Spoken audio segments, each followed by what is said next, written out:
Hi everybody. I want to talk about your term paper because really it's coming up. It's right around the corner. I know you're all grad students and you've written plenty of term papers, but I've taught plenty of grad students and I've seen plenty of poor term papers. This is an important portion of your grade, and so I want to give you a few tips so you're successful with your term paper. First of all, I want you to stick with the outline I gave you. This will be your,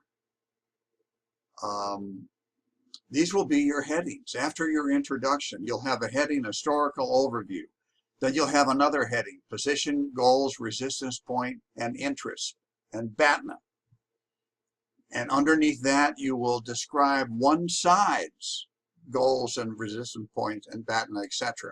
Then you'll have another heading, positions, goals, resistance point, etc., for the other side. Then you're going to have a heading that says point, counterpoint. Underneath this heading, you'll give a blow-by-blow summary of the negotiation give and take from both sides. Then finally, your final heading will be lessons learned. And you will refer to the 3 textbooks that we've read and show how some of the principles in the textbooks are highlighted or reinforced or illuminated by the negotiation that you have chosen to profile. I want you to stay out of it, even if you have relevant personal experience, even if you have inside information to the negotiation that you are profiling. You are not the expert, neither am I. In a research paper, we are summarizing the thoughts of the experts that we've identified in our research, and we're crediting them with APA references. So you never want to appear to take ownership of someone else's thoughts or opinions. Now, I know you already know this, but sometimes if you write something in a declarative statement, it gives the appearance that these are your thoughts. So you always want to write in the third person. So you never want to say you or I or we. You never want to make declarative statements on your own. You always want to attribute to your sources. Otherwise, it can be interpreted as plagiarism. So when I say write in the third person, what I mean is, rather than say a declarative statement as if it's you talking, you want to say experts believe, surveys reveal, it is thought that, IT consultant, and then you quote somebody.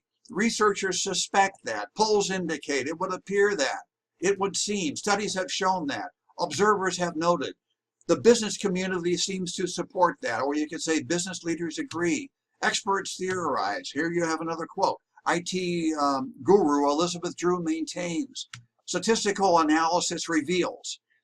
These phrases make it clear that you are separating yourself from the information that you are revealing to the reader. Now, please note up here, I have some examples of parenthetical information, and I just stopped doing it, but assume they go all the way down.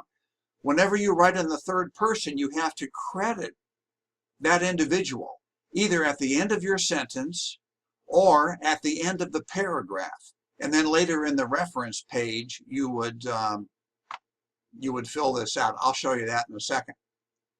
As to structure, your term paper will have a macro structure of introduction, body, and conclusion, but there will be structure in each paragraph and in each sentence, so that it's like building a house. If you ever see a house being built, the roof is strong because of the basement and because of everything being connected and tied together. That's how your structure should be in the term paper. Now, please maintain paragraph discipline. Every paragraph should begin with a topic sentence. What is the topic sentence? It introduces the theme of your paragraph. And you stay loyal to that topic sentence. Don't wander off into other different themes. Reserve that or those for other paragraphs. In other words, move on to another paragraph when you've exhausted the topic sentence, and have another topic sentence for that paragraph.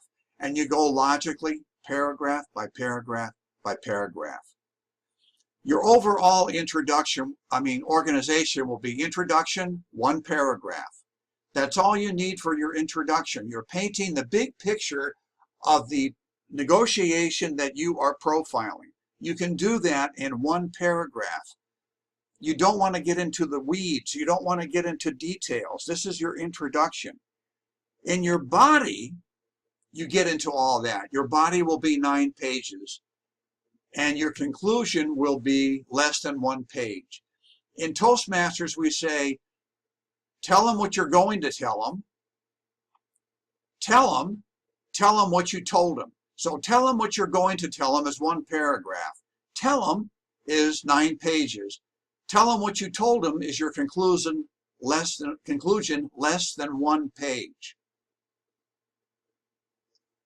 In this term paper, please give me 10 pages of your writing.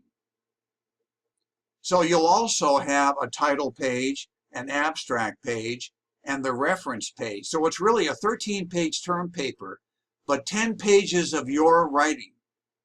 That means no graphics, no charts, no bullet points. Please, no bullet points. No extended quotes.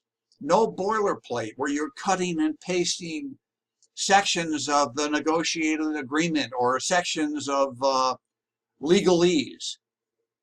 The reason I want no graphics is I don't want any unnecessary white space between your paragraphs. If you have charts, you can include them in an appendix, but those pages are not to be counted as pages of your term paper.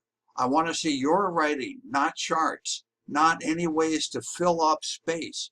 I want 10 pages of your writing. And so please, once again, no bullet points, paragraphs only.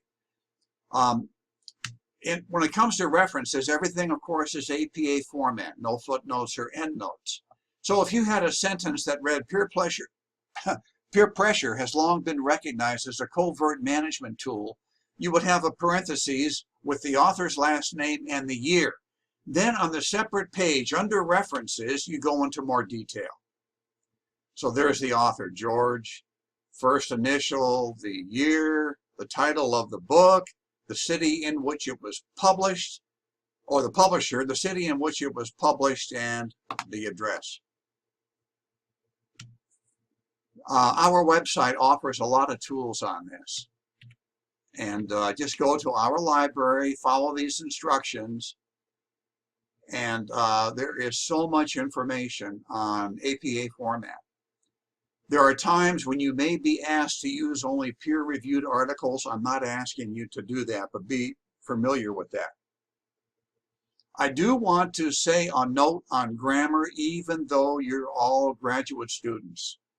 I get papers even from graduate students that have incomplete sentences. In other words, I know this is hard to believe, but it happens all the time. Sentences without a subject, a verb, and an object. I get paragraphs or sentences with improper punctuation.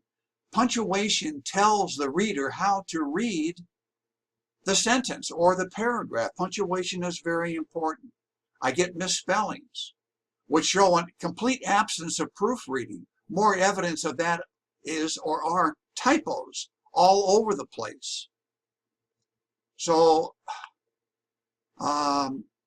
please be very careful on grammar, especially since you're submitting this stuff online. If you submit something online to me and I see red squiggles under a word because Word is telling me that it is misspelled, I know that Word also told you that it was misspelled, and you ignored it.